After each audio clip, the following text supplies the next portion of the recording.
দুর্গাপুজো এবার বেশ খানিকটা এগিয়ে এসেছে। আগামী ২৯শে সেপ্টেম্বর দুর্গাপুজোর সপ্তমী, তার আগে ২১শে সেপ্টেম্বর মহালয়া, দেবী পক্ষের শুরু। দুর্গার আগমন ও প্রস্থানের বাহন ও তার ফলাফল নিয়ে বাঙালি সমাজ বহু কথা প্রচারিত আছে।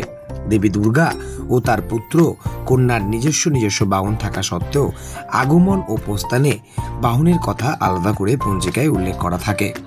হিন্দু শাস্ত্র অনুযায়ী দুর্গার আগমন ও প্রস্থানের বাহন নির্ধারণ করে মর্তলোক সারা বছর কেমন যাবে।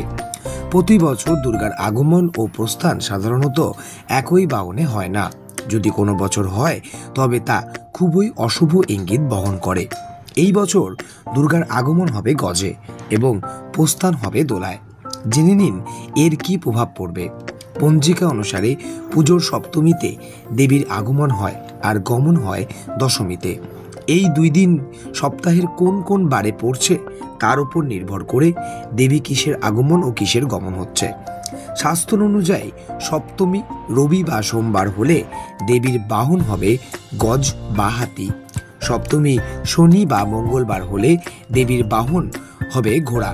সপ্তমী বৃহস্পতি বা শুক্রবার হলে দেবীর বাহন দোলা বা পালকি। সপ্তমী বুধবার হলে দেবীর বাহন হবে নৌকা।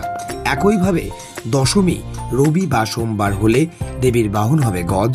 দশমী শনি বা মঙ্গলবার হলে দেবীর বাহন হবে ঘোড়া। দশমী বৃহস্পতি বা শুক্রবার হলে দেবীর গমন হবে দোলা বা পালকিতে। আর দশমী বুধবার হলে নৌকা করে কৈলাসে ফিরবেন দেবী। এই বছর ২৯শে সেপ্টেম্বর সপ্তমী পড়েছে সোমবার, তাই দুর্গার আগমন গজ অর্থাৎ হাতিতে। শাস্ত্র মতে গজ দেবীর উৎকৃষ্টতম বাহন, তাই দেবীর আগমন বা গমন হাতিতে হলে মর্তলোক ভরে ওঠে সুখ শান্তি সমৃদ্ধিতে, পূর্ণ হয় ভক্তদের মনোবাঞ্ছনা। আগামী ২ই অক্টোবর বৃহস্পতিবার পড়েছে বিজয়া দশমী। মা দুর্গা পুত্র কন্যা সহ কৈলাসে ফিরবেন দোলা অর্থাৎ পালকিতে করে। ফলে খরা, যুদ্ধ, অতিমৃত্যু লক্ষ্য করা যায়। দোলা বা পালকিতে সূচিত হয় ভয়ঙ্কর মহামারী, যাতে বিপুল প্রাণহানিও অনিবার্য।